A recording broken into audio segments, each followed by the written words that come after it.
Bismillahirrahmanirrahim. Assalamualaikum warahmatullahi wabarakatuh. Selamat datang di pembelajaran ke-6 ya. Di subtema 2 masih dalam tema 1 indahnya kebersamaan yang merupakan kelanjutan dari pembelajaran kelima yang kemarin diunggah. Nah, kemudian sebelum belajar seperti biasa kita melakukan kegiatan berdoa dulu bersama-sama. Berdoa dimulai. Selesai. Nah, jadi kita akan langsung ke pembelajaran ke-6. Nah, di sini terdapat 2 pertanyaan.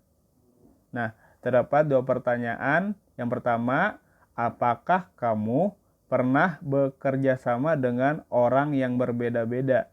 Nah, yang dimaksud dengan orang yang berbeda-beda ini perbedaan baik dari agama, suku, budaya, bahasa, dan masih banyak lagi ya. Tentunya kita pasti pernah karena kita tinggal di daerah yang kebetulan banyak yang berasal dari daerah-daerah lain. Kemudian yang pertanyaan kedua, sikap apa yang perlu kamu tunjukkan ketika bekerja sama? Nah, jadi sikapnya itu apa?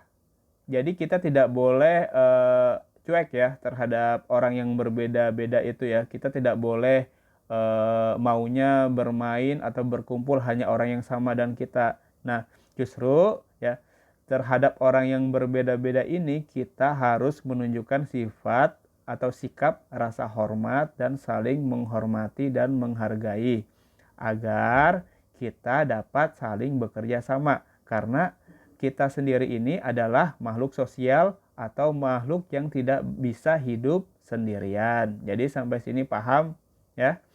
Kemudian di slide selanjutnya, nah di sini ada bacaan 3 paragraf dari halaman 122. Nah, diharapkan ketika melihat video ini kalian harus membawa atau sambil membuka buku tema karena video ini memuat materi atau pelajaran berdasarkan buku tema. Kemudian di sini ya terdapat 3 paragraf. Nah, jadi intinya di sini ada Udin, Edo, Beni yang merupakan sahabat dekat.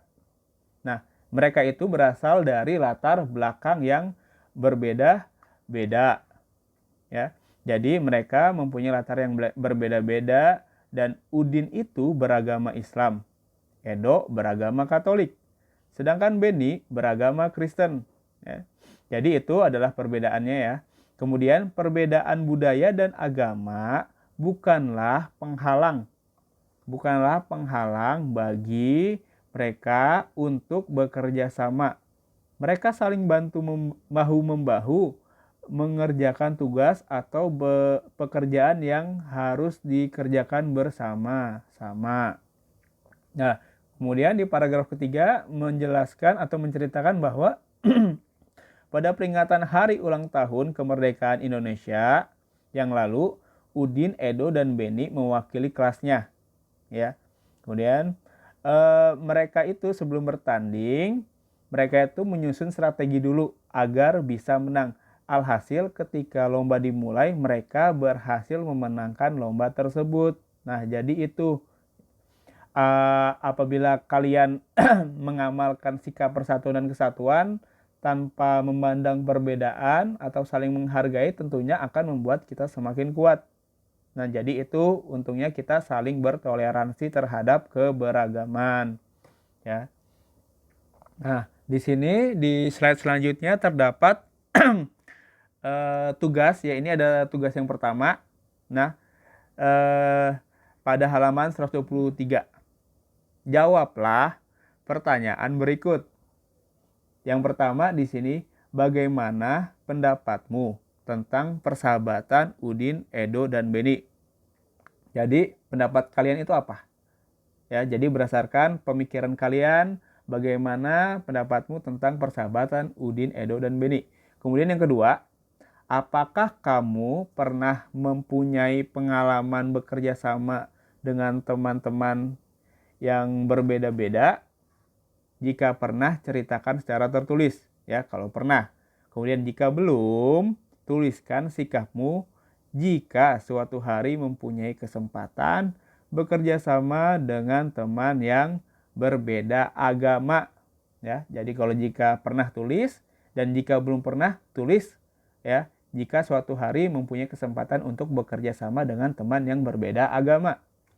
Nah, kemudian yang ketiga, apa yang kamu pelajari dari cerita di atas, ya. Jadi sikapnya apa yang harus kita contoh, amanat atau pesan-pesan dari cerita sebelumnya itu apa, ya.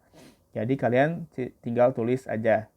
Nah, selanjutnya kita akan langsung beralih ke, nah, di sini ada slide yang selanjutnya. Di sini ada pertanyaan lagi. Apakah kamu pernah meringkas bacaan? Nah, jadi kalau ada yang belum tahu, ya, jadi meringkas bacaan adalah menulis pokok informasi bacaan. Meringkas bacaan adalah menulis pokok informasi bacaan atau menulis informasi yang penting dalam suatu bacaan. Kemudian selanjutnya ada penjelasan lagi, lebih tepatnya teknik meringkas merupakan teknik yang menyajikan bacaan dalam bentuk yang lebih singkat. Pada teknik ini yang diutamakan adalah informasi penting pada bacaan. Jadi yang diutamakan itu informasi penting, ya. Jadi informasi penting itu harus ditulis. Jadi dalam bacaan itu, kalau misalnya kita mau ringkas, tentunya yang harus diingat adalah gagasan pokok atau gagasan utama. Jadi gagasan pokok itu dalam suatu paragraf itu wajib ditulis karena itu adalah termasuk informasi penting. Jadi, dan kemudian dalam meringkas itu kita harus yang tadinya banyak, ya, ada 10 kalimat, kemudian kita ringkas menjadi 5 kalimat. Kemudian yang tadinya 5 kalimat kita ringkas menjadi 3 atau 2 kalimat. Nah, itu yang dinamakan dengan meringkas. Jadi meringkas itu sama dengan merangkum atau menulis yang penting-penting aja. Nah, di sini ada cara membuat ringkasan. Yang pertama adalah membaca naskah asli. Tentunya sebelum meringkas kita harus membaca naskah yang aslinya dulu. Bacaan aslinya itu apa, ya? Kalau perlu dibaca berkali-kali agar kita paham. Kemudian mengetahui kesan umum, kesan intinya itu apa. Kemudian mengetahui maksud dan sudut pandang penulisan naskah asli. Kemudian yang kedua, mencatat gagasan utama. Nah, tadi udah Bapak jelaskan, gagasan utama itu penting, harus kalian catat dalam cara meringkas ini. Membaca tulisan bagian demi bagian sambil mencatat gagasan pokok, kemudian menggunakan gagasan pokok yang digunakan untuk menyusun ringkasan. Kemudian yang ketiga, di sini gunakan kalimat baru, menggunakan kesan umum inti untuk membuat ringkasan, menyesuaikan urutan isi dengan naskah asli, menggunakan kalimat baru dalam ringkasan, menggambarkan tulisan asli dalam kalimat baru. Jadi sebenarnya dalam ringkasan itu boleh menggunakan tulisan asli atau kita boleh mengubah tulisan itu, kalimat itu. Contohnya nih, Adelio memakan bakso. Kemudian kita ubah, bakso dimakan oleh Adelio. Nah, kalimat ini kan berbeda, ya. Dua kalimat ini berbeda, tetapi intinya kan sama. Ya, jadi itu yang dimaksud dengan menggunakan kalimat baru. Kemudian yang keempat, ketentuan tambahan, menyusun ringkasan dalam kalimat tunggal. Meringkas kalimat menjadi frasa, frasa menjadi kata. Maksudnya itu adalah mempersedikit yang tadinya banyak, kita buat menjadi sedikit, kita ambil intinya aja. Jadi itu yang dimaksud dengan meringkas, ya. Jadi itu adalah cara membuat ringkasan. Ada 1, 2, 3, 4 ketentuan caranya, ya. Kemudian kita langsung ke slide selanjutnya. Di sini ada contoh ringkasan nih. Ya. Di sini ada paragraf satu paragraf yang berisi dari 3 atau 4 kalimat, ya. Kemudian diubah menjadi kalimat yang lebih atau paragraf yang lebih sedikit atau lebih ringkas. Nah, dari 3 kalimat bisa menjadi 2 kalimat. Ini adalah paragraf bacaan yang tadi, ya, yang di awal itu. Nah, kemudian ini ada di gagasan pokoknya nih. Bapak ubah tadi, pada peringatan hari ulang tahun kemerdekaan Indonesia yang lalu, Udin, Edo, dan Benny mewakili kelasnya dan dalam perlombaan bakyak beregu. Nah, kemudian gagasan pokok yang di dalam ringkasan ini Bapak ubah. Pada peringatan hari kemerdekaan Indonesia yang lalu, Udin, Edo, dan Benny mewakili kelasnya dalam perlombaan bakyak beregu. Nah, jadi yang Bapak ada kata yang Bapak hilangkan di sini yaitu ulang tahun. Ya, ada kata ulang tahun. Pada peringatan hari ulang tahun kemerdekaan, Bapak ubah menjadi pada peringatan hari kemerdekaan Indonesia. Nah, karena sama aja artinya. Jadi ini yang dimaksud dengan mempersingkat. Ya, paham?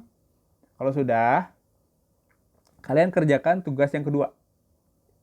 Nah, di sini ringkaslah bacaan yang berjudul Perbedaan Bukanlah Penghalang pada halaman 110 di buku tema. Kalian buka buku tema, buka halaman 110. Nah, di situ ada, kalau nggak salah, ada 3 paragraf. Ya, tiap paragraf itu berisi 5 atau berapa kalimat, itu banyak. Nah, kalian hanya cukup menulis, ya dijadikan 2 atau 3 kalimat aja. Kalian ambil yang paling penting dan ingat, gagasan pokok selalu ditulis. Jadi itu adalah poin-poin penting dalam melakukan meringkas bacaan. Ya, jadi itu. Nah, oke, sampai sini berarti udah. Ya, jadi itu adalah pembelajaran ke-6. Dalam materinya menjelaskan tentang cara meringkas. Kebetulan dalam pembelajaran yang akan datang kita akan masuk ke subtema yang baru di subtema 3, pembelajaran 1. Jadi kalau misalnya pada pembelajaran ini ada kesulitan, silahkan tanya ke Bapak melalui WhatsApp, dan batas pengumpulan waktu sehari, diharapkan tepat waktu, tidak boleh ada yang telat, ya, agar meringankan kerja Bapak. Oke. Kalau gitu sekian dan terima kasih. Assalamualaikum warahmatullahi wabarakatuh.